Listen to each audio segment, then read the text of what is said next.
Prithvi Shantirantarikshagam Shantir Dyav Shantir Disha Shantiravantara Disha Shantiragni Shantir Vayu Shantiraditya Shantish Chandrama Shantir Nakshatrani Shantirapa Shantiroshadaya Shantir Vanaspataya Shantir Gau Shantiraja Shantirashva Shantir Purusha Shantir Brahma Shantir Brahmana Shantir Shantireva Shanti Shantirme Astu Shantihi.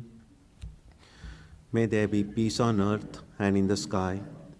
May there be peace in the water and in all directions. May there be peace in the plants, in the trees, and in animals. May there be peace in the hearts of all beings.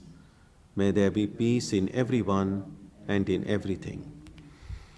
Sarvetra sukhinas santu, sarve santu niramayaha, sarve bhadrani pashyantu, ma kaschit dukha bhag bhavet, sarvastaratu durgani, sarvo bhadrani pashyatu, sarvas sadbuddhimapnotu, sarvas sarvatra nandatu.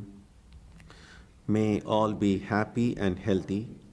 May all see what is good, and may no one experience misery.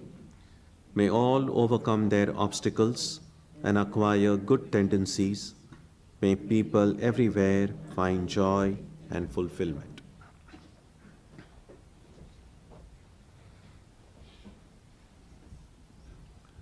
Let us now spend some time touching the center of peace and joy in our hearts.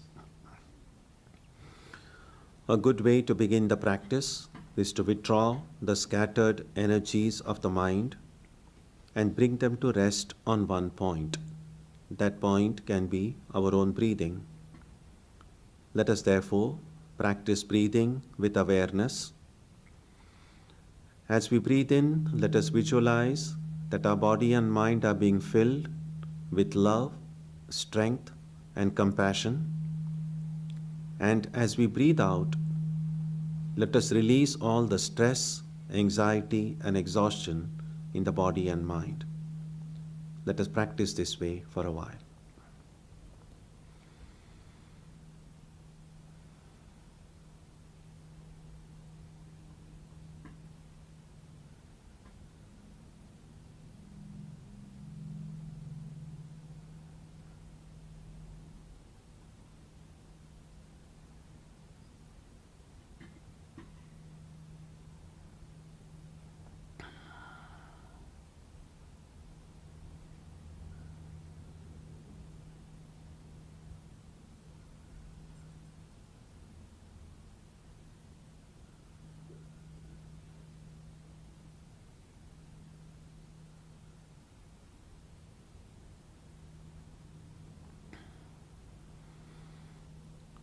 Let us now turn our attention to the region of our heart.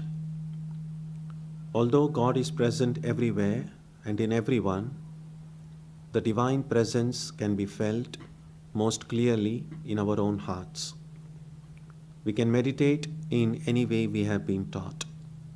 To remain focused, we can take the help of a short mental prayer or a mantra or a divine name. Let us now spend some time dwelling on the presence of God in our hearts.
Shanti Shanti Shanti Harihi Om.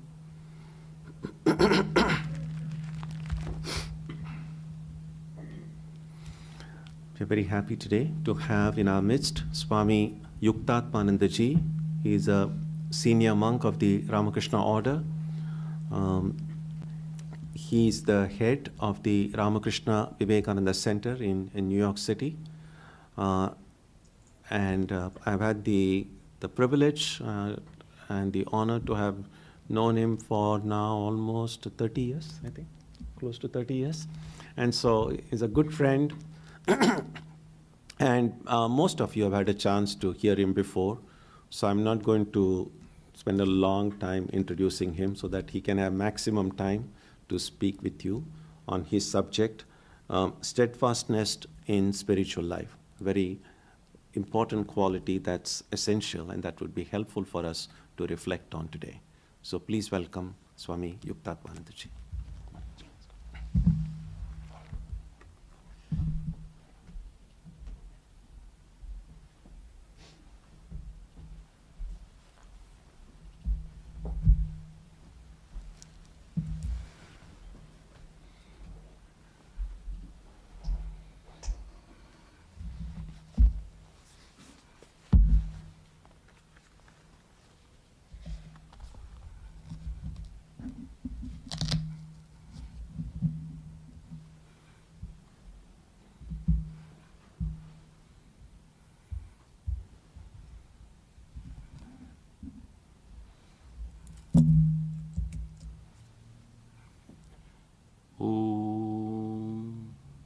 Asato ma sadgamaya, tamaso ma jyotirgamaya, mrityor ma amritangamaya.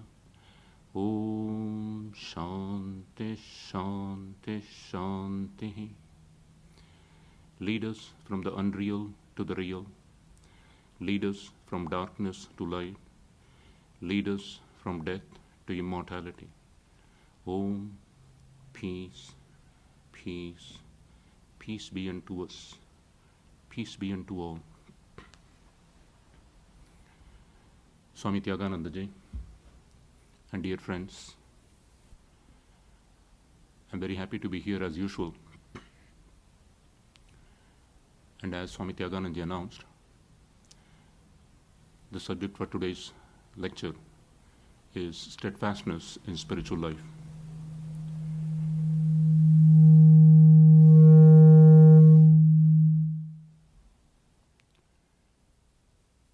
Sri Krishna speaks of some divine qualities in the 13th chapter of the Bhagavad Gita,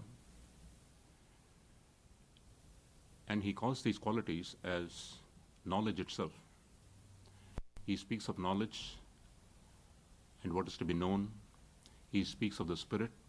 He speaks of nature, Prakriti, and he speaks of what is the knower and what is the field. The field and the knower of the field. That's the title of the 13th chapter. Kshetra Kshetrajna Vibhaga Yogo Nama Trayodashodhyaya. So he speaks of a number of divine qualities. And since these qualities lead us to knowledge of our true self, Sri Krishna calls them as knowledge itself. One of the qualities he mentions as knowledge is Sthairya. Sthairya in Sanskrit means steadiness, steadfastness. Steadfastness is an important spiritual quality for every seeker, because it may be possible to do our spiritual practice for some time. Then later the mind may feel to be not making much headway, and the mind could slide back to its old ways. To be persistent with our spiritual practice, we need to have this important quality, steadfastness. Sri Ramakrishna speaks of a hereditary farmer who does not give up farming because of crop failure in a particular season. If he had taken to this as a pastime, then he would give this up and take to some other profession. But if he is a farmer, his father was one, his grandfather was one, if this is his hereditary profession, he doesn't give this up to pursue something else. Similarly, says Sri Ramakrishna, even if apparently we're not making any progress in our spiritual life, that's what we think, we should hold on to our spiritual practice. We have to have steadfastness as that hereditary farmer has. He continues to farm despite apparent failure. Despite crop failure, he doesn't get disheartened by it.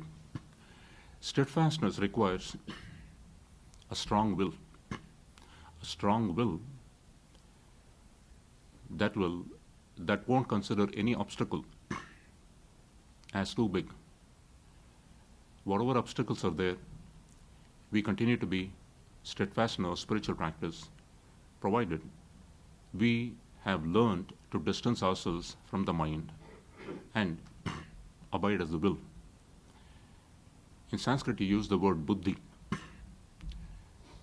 Buddhi is the seat of the will, seat of discrimination, seat of decision making, seat of Shraddha. Shraddha is that strong faith, not just subscribing to a faith, but it's a conviction, it's a deep conviction that the teachings of the scriptures and of realized ones are true. Because it's only these two places from which we can get these teachings. That we are not the body, we are not the mind, we are the spirit. That this world is not all that.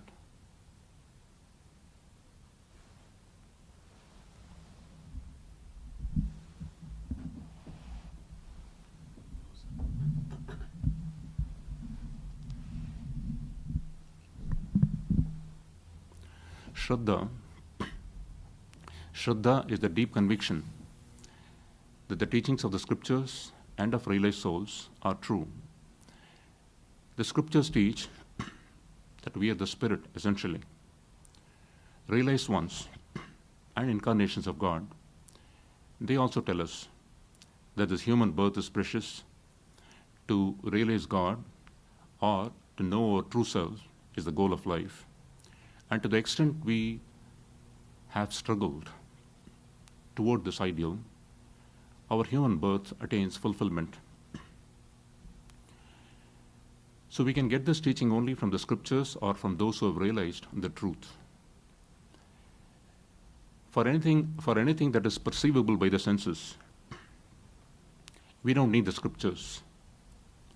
Ice is cold, fire is hot.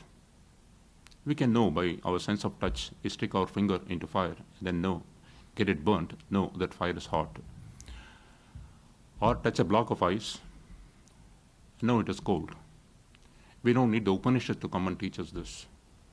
The Upanishads, the Gita, all scriptures speak of the truth that transcends the senses, transcends the mind. So this truth, this spiritual truth, which our true nature is, cannot be perceived by the senses. We cannot know this truth objectively, just as we can see a table in front of us, we see one another. The Upanishad says that a person who realizes Brahman becomes one with Brahman. So the threefold distinction of the knower, the known, and the process of knowing that vanishes in this knowledge of the Atman. The person who realizes the Atman becomes one with the Atman. Why is steadfastness necessary? The mind is by nature restless. The mind always hankers after something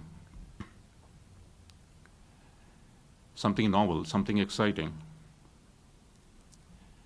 To make the mind stick to spiritual practice, we have to train the mind to bear the monotony of spiritual practice. When we practice spiritual discipline, we've been taught a particular spiritual technique by our teacher. We've been asked to repeat the name of God and visualize that form of God in a particular way. So when we receive this teaching from our teacher, we have to follow the technique steadfastly. But the mind is eager to pursue one thing today, another tomorrow, and a third technique the day after. But that won't do for a spiritual seeker who have been shown the way. So a sincere spiritual seeker, does not experiment with different techniques day after day. That may be all right for a person who is just who has begun to inquire about spiritual life, read some book on devotion today, reads about some spiritual ideal today, get some temporary devotion, and speaks of some, let's say, formless meditation tomorrow. So he can afford to pursue one thing after another. But a spiritual seeker who has received initiation has to hold on to a particular technique the teacher has taught the disciple.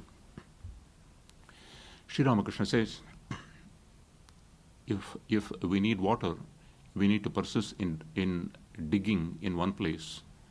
We dig in one place 20 feet, don't find water, go to a second place, again dig 20 feet, no water there too, and thus continue for another 3 or 4 times, finally end up getting no water.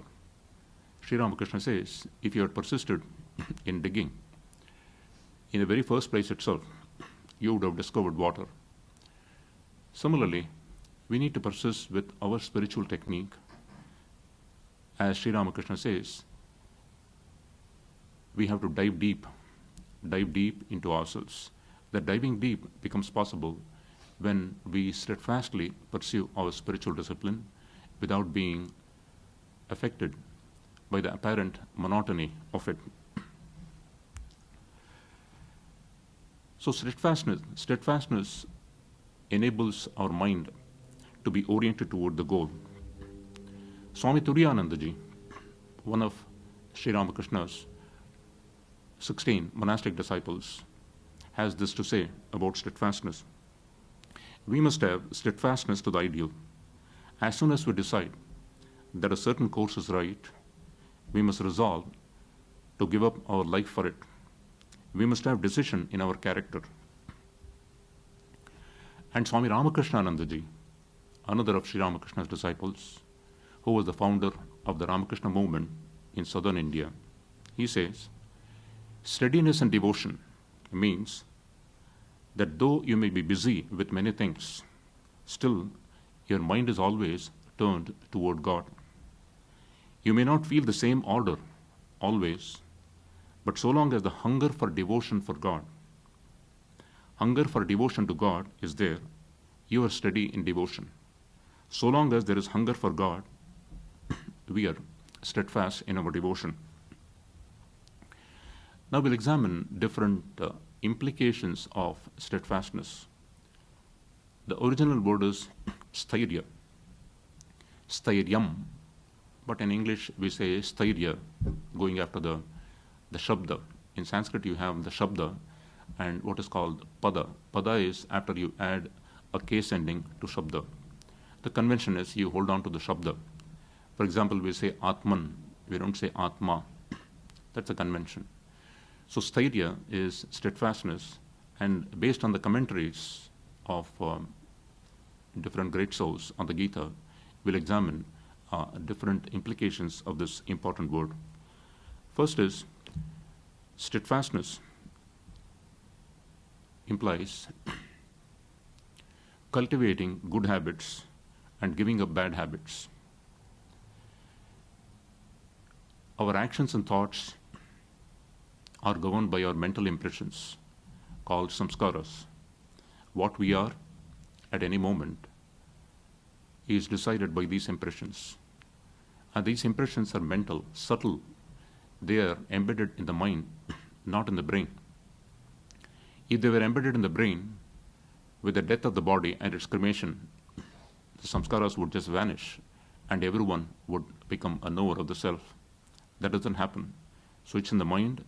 The mind is subtle, the impressions are subtle, and these impressions we have gathered from our thoughts, from our actions in the waking state. The sum total of these impressions, Swami Vivekananda says, is what our character is. If the sum total of these impressions is positive, we are said to have good character, and if the sum total is negative, we have bad character. That means the more we take care of our present actions and thoughts and ensure that they are good, we gain more of good impressions, and that helps us to keep the bad impressions at bay. If someone is bad in spite of himself, he knows it is bad, still he continues to do it, it is because of the power of these bad impressions. Similarly, if someone is good to a fault, he is so good that he may not have the strength to say no when a situation warrants it. That's because of the power of good impressions. And Swami Vivekananda says, we need to cultivate more of good impressions. That's the only way to be free from the hold of bad impressions. But there is a higher ideal. Just cultivating good impressions alone is not enough for a spiritual seeker. He seeks the spirit which transcends both good and evil. If we just want to strengthen our good impressions, we grow in morality. We certainly need to do this. To be spiritual, we need to be moral in the first place. But morality is not an end in itself. So Swami Vivekananda says, there is something higher than merely being good. And he says, if bad impressions can be compared to an iron chain, good impressions are like golden chain. They may be different as iron and gold, but as chain and in their binding power, both are the same. So, back to our discussion on steadfastness. What we are every moment is governed by our impressions. It doesn't make us fatalistic, but it only gives us this important law. What we are now is because of what we did and what we thought earlier, which resulted in impressions, which means what we do now and what we think now will determine our future. So this is an important point that spiritual seekers keep in mind. So steadfastness and devotion to God help us in persisting with our struggle until this tendency to do spiritual practice becomes deeply ingrained in us. Holy Mother says, whenever the mind goes after anything other than God, consider that as transient and surrender the mind at the sacred feet of the Lord. Spiritual practices are meant to keep the mind steady at the feet of God, to keep it immersed in His thought. Repeat His name. And the Gita says, whenever the fickle mind deviates from the ideal, whatever be the cause that makes it wander away, restore it patiently to the control of the self alone. So we exercise the will. We in fact abide as the buddhi. That means we distance ourselves from the mind, senses and the body and resolutely persist with what we consider beneficial. The Kathopanishad, one of the 10 principal Upanishads, which Swami Vivekananda was very fond of, speaks of two things that appear before people. One is Shreyas. Shreyas means what is beneficial.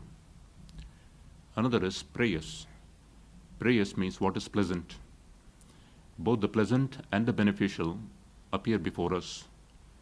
People who are bound to the world, people who are enslaved by their desire, they prefer the pleasant to the beneficial. But those who have discrimination awake in them, they prefer the beneficial to the pleasant. So we are presented with choices every moment.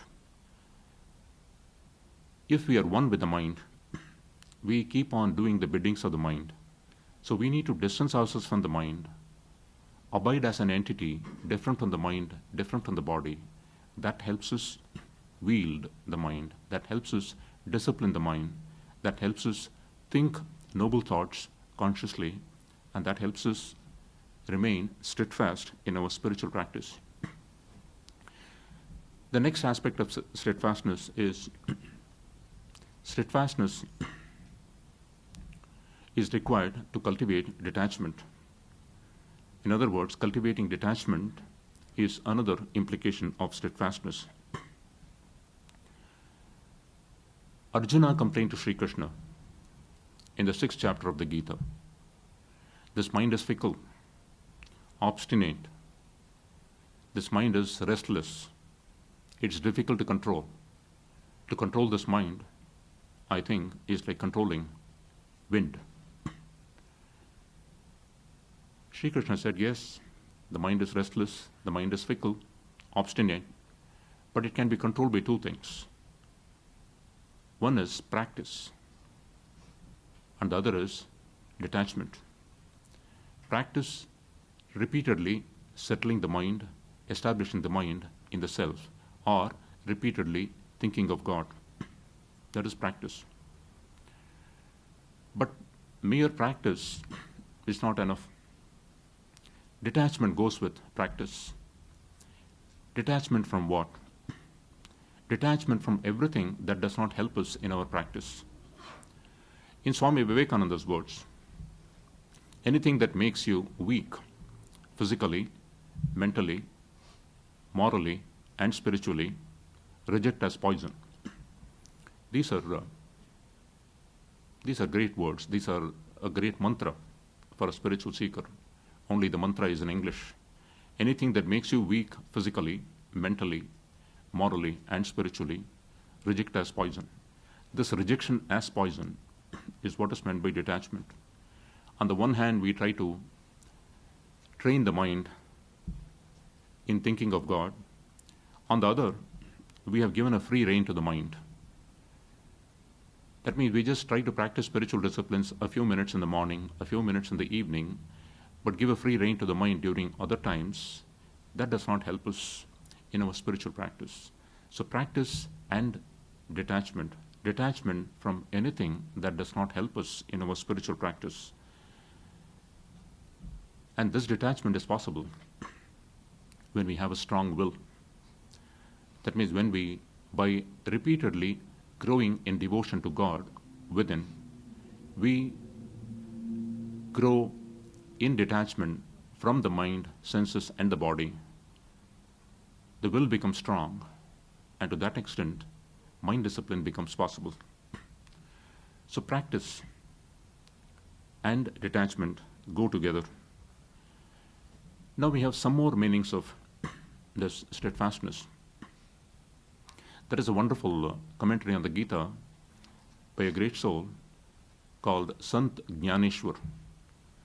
He was a great soul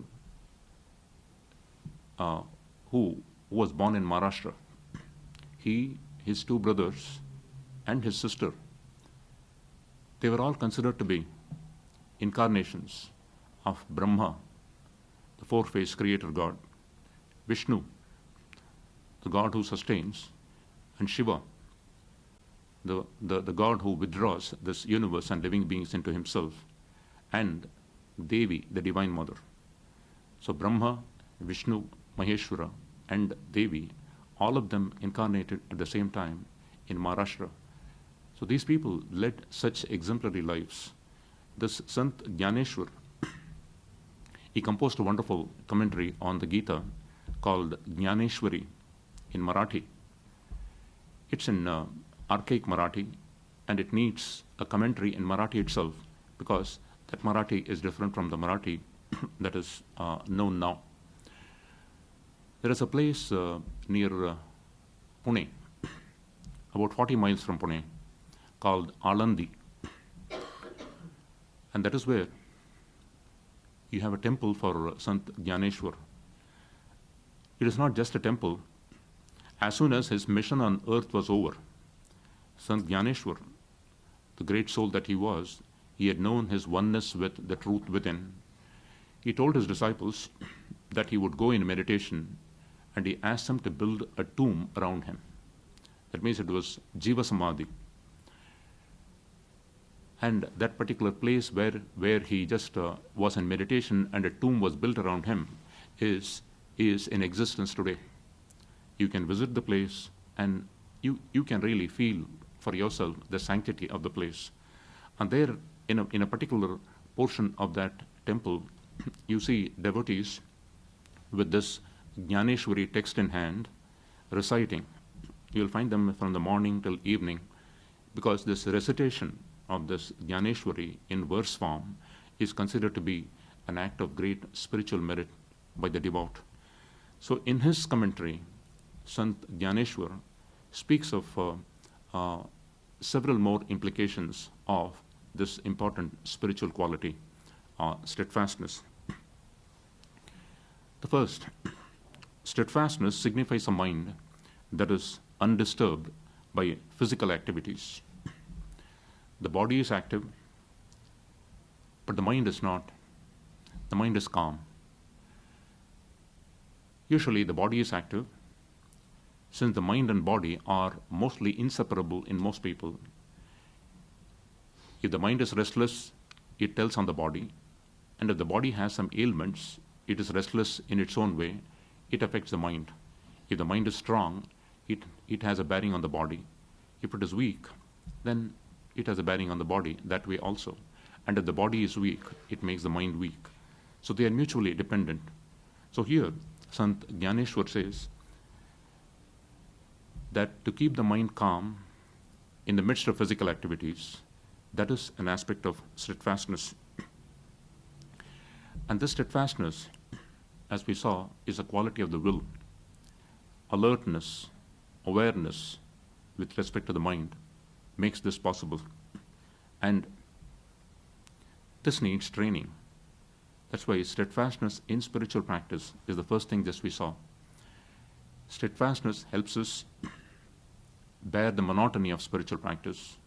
So here, when we persistently do our spiritual practice, by God's grace, we are able to make progress in our own humble way.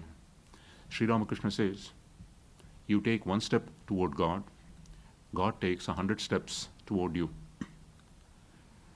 But that one step we need to take to be aware of the presence of divine grace in our own lives. Sri Ramakrishna also gives the example of a sailboat. As long as the sails are furled, the boat doesn't benefit by the wind. But when the sail is unfurled, the boat is able to benefit by the wind velocity. Similarly, says Sri Ramakrishna, we need to practice spiritual discipline to become aware that God's grace is present in our lives also. Spiritual practice helps us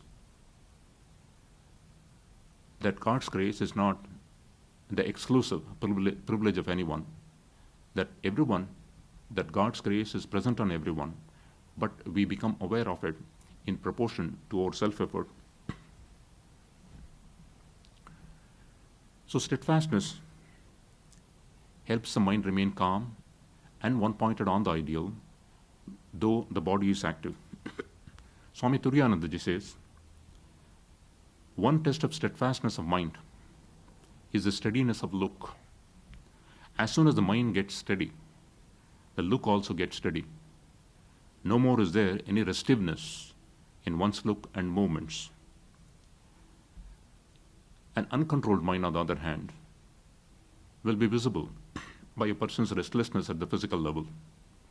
When the mind is restless, the body is restless, and as Swami Tyagananda says, it can be felt by oneself in the movement of one's body, random movements.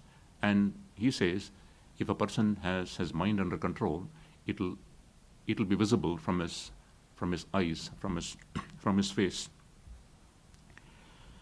The next aspect of steadfastness as explained by Sant Gyaneshwar, is that a steadfast seeker is not distressed by calamities and miseries. Miseries are part of life. Sri Krishna says, this world is impermanent, and this world is an abode of misery. Having come to this world, worship me. An important point to note here is that the world will continue to be a source of misery, whether we are devoted to the world or to God. No scripture ever says, no incarnation of God has ever said, that because we are devoted to God, we will be exempt from misery. We have our own share of misery, prompted by our karma, but the way we face that misery, there lies the difference. When we don't have a higher spiritual ideal to strive for, when we don't practice devotion in its true sense to God, we are entirely at the mercy of events, of circumstances in the world, and we get easily overcome by misery. So misery, problems, difficult situations, adversities, these are all there. That's the nature of the world. But when we grow in devotion to God, we learn to detach ourselves from the mind, from the body, and we learn to detach ourselves from the misery inevitable in physical embodiment. Sri Ramakrishna gives this important teaching. May the body and pain take care of themselves. O mind, you learn to dwell in bliss. And this is not a teaching, just a theory that Sri Ramakrishna gave, but he lived this teaching. He had that excruciating pain from his throat cancer, and he was throwing up blood every day. You find this described in detail in M's biography by Swami Tyagananda. The Gospel doesn't record much of this, but one of M's duties was to report to Dr. Sarkar the amount of blood that Sri Ramakrishna lost every day. So he was in that excruciating pain, yet his mind was completely in the truth within. He ever remained a devoted child of his Divine Mother, with whom he was one. Swami Tyagananda quotes this important trait of his master, and says, we need to remember this. When even some slight illness can make us give up our spiritual practice, a little illness, a little fever is enough for most people to give up their spiritual practice. Swami Tyagananda says, remember this teaching. May the body and pain take care of themselves. O mind, you learn to dwell in bliss. Because body and pain are inseparable. So Swami Tyagananda says, when you're slightly indisposed, don't give up your spiritual practice for that reason. Hold on to your spiritual practice. It is something to do with your mind. It is something to do with your spirit, both of which are different from the body. So when we are able to exert ourselves against the body, when we are able to do what we believe to be beneficial, then we know firsthand that we are an entity different from the body, different from the mind. The more we do it in our own humble way, the better for us as spiritual seekers. So here, this interpretation was, a steadfast seeker is not disturbed by calamities and miseries. So miseries are there. We try not to be affected by them, but try to be steadfast in our spiritual practice, which includes prayer to God for strength to bear whatever situation that we are going through, praying to God for strength, more for strength than for relief from that suffering. Sri Shankaracharya defines this important quality, forbearance, titiksha, in his Viveka-Chudamani. He says, titiksha consists in bearing with all afflictions without any tendency to seek a redressal. At the same time, keeping the mind free from worry and lamentation on that score. Of course, this is an ideal definition. But for a spiritual seeker, it's all right for him to seek medical treatment when the body is not well, with this idea that this body is a precious instrument for spiritual practice, and I need to keep it in good condition to be able to do my spiritual practices. So a spiritual seeker looks upon calamities and miseries as some kind of a goad to turn him toward God. When we are in the thick of misery, we tend to remember God more than otherwise. When we are at the receiving end of misery, when we don't know any better, we say, why should this happen to me? Why should God do this to me? But a true spiritual seeker doesn't say this. He understands that this question is tenable. Why should this happen to me? This question is tenable, provided he asks this question when something good happens to him. People hardly ask this question when something good happens to them. When some good happens to them out of all proportion to their self-effort, they hardly ask this question, oh God, why should this happen to me? This question comes up only when something bad happens to us and we try to attribute it to God. But a spiritual seeker knows that God is not sitting there somewhere deciding, let this person have this misery now, let that person have a smooth sailing. Vedanta says our misery is prompted by our karma. So when misery is inevitable, try to see God who transcends karma. That means transcends both good and evil. In the midst of misery, how we cultivate devotion to God, how we remain steadfast in our spiritual practice, that's a great challenge. And that is what is meant by steadfastness. The next interpretation of steadfastness, a steadfast mind is not distressed by wants. Wants, we have plenty. Wants could be infinite. But what we need is definitely much less than what we want. And wants are created by our desire. When a seeker is steadfast in a spiritual practice, his mind is not distressed by wants. That's because he repeatedly seeks the spirit, which manifests as his spiritual ideal.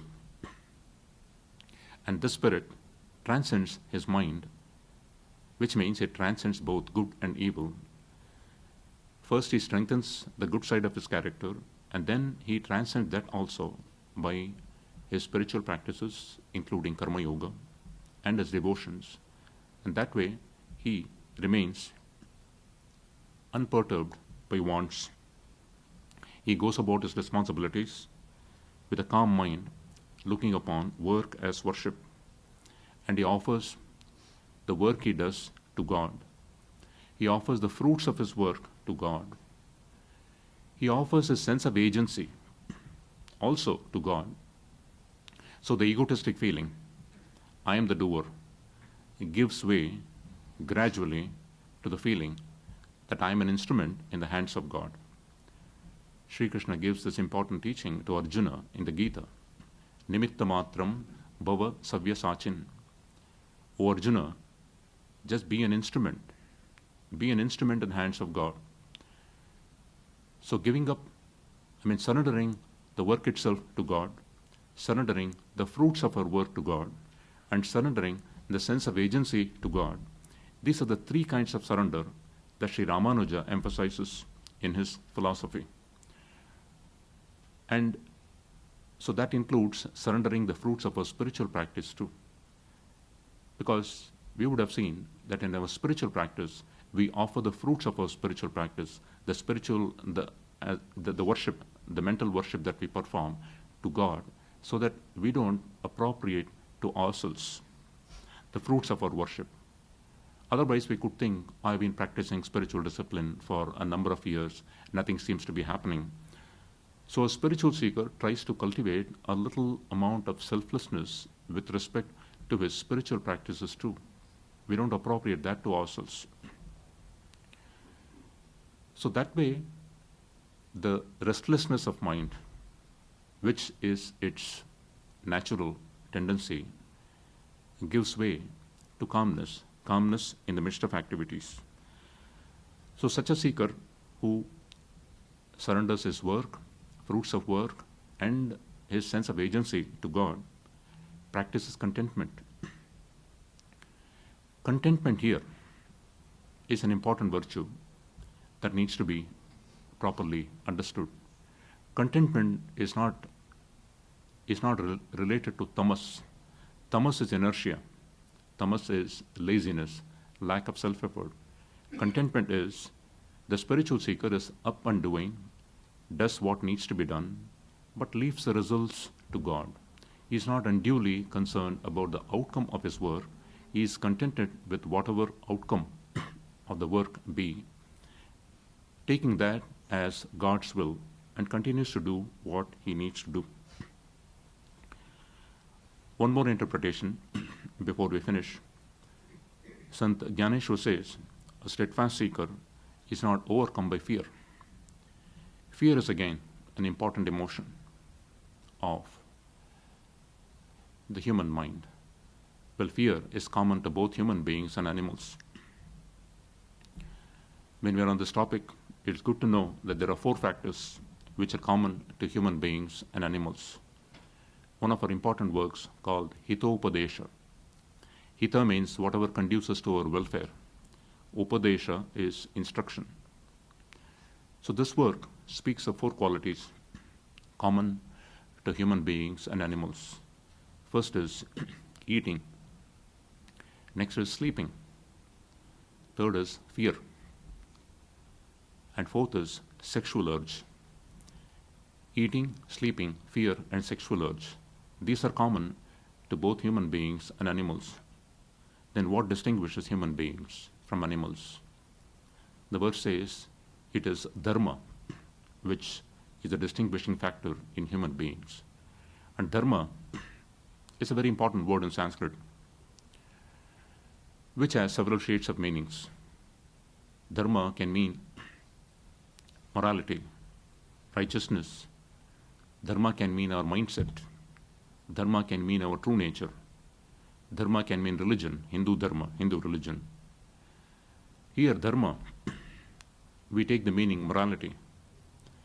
And when you say morality, it means exercising the power of discrimination between what is moral, what is immoral, holding on to what is moral, giving up resolutely what is immoral. This quality, having an ideal before us and judging our thoughts and actions with reference to that ideal, holding on to only that which will lead us to the ideal, and resolutely giving up what will deflect us from the ideal, this trait is unique to human beings. Animals do not have this. In animals, life is lived in the plane of instincts. Intuition is possible only in human beings.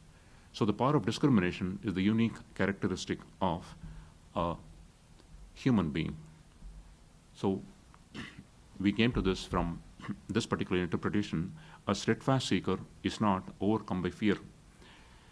And fear can be completely overcome, says the Brihadaranyaka Upanishad, only when we realize the Supreme. When we realize that we are the Spirit, when we realize that there is no duality, there is nothing other than me, only then does fear cease. The Upanishad says, fear arises from a sense of duality. Only when there is something different from us which we need to be afraid of, the fear is a possibility. When we become one with the truth, we attain to fearlessness. That is what Yajnavalkya told his disciple Janaka. When Janaka attained to his knowledge of the Atman, Yajnavalkya said, O Janaka, you have attained to fearlessness. So, a steadfast seeker is not overcome by fear.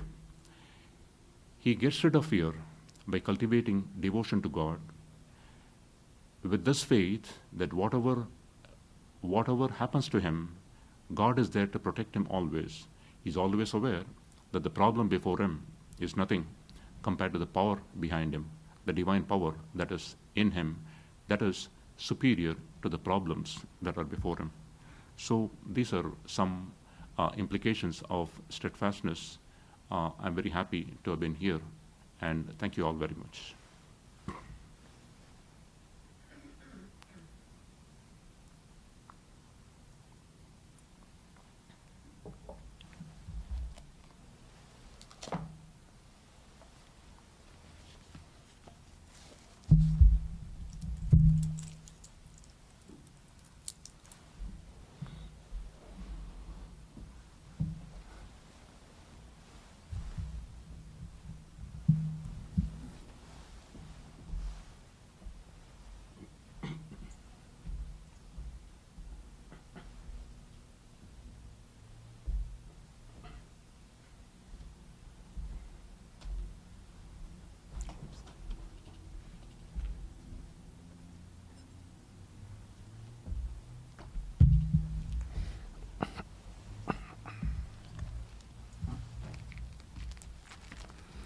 Thank you, Swami Yuktatmanandaji.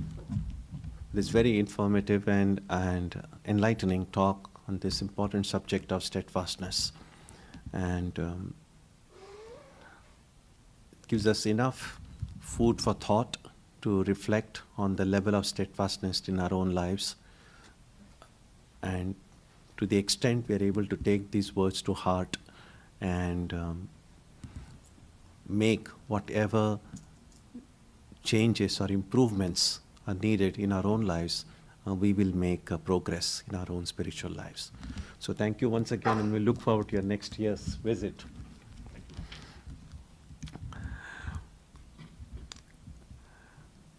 The upcoming programs on Sunday, the Satsang, the subject will be Why Believe in God.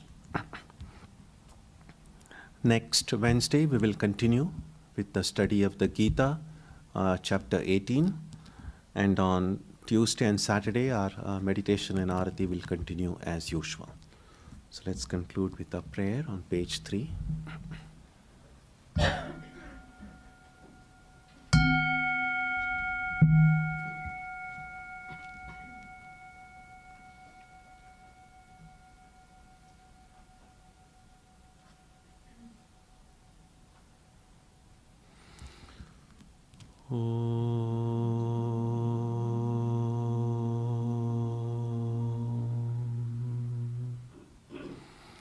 May the Divine Being, who is the Father in heaven of the Christians, Holy One of the Jewish faith, Allah of the Muslims, Buddha of the Buddhists, Tao of the Taoists, Ahura Mazda of the Zoroastrians, the Great Spirit of the Native Americans, and Brahman of the Hindus, lead us from the unreal to the real, from darkness to light, from death to immortality.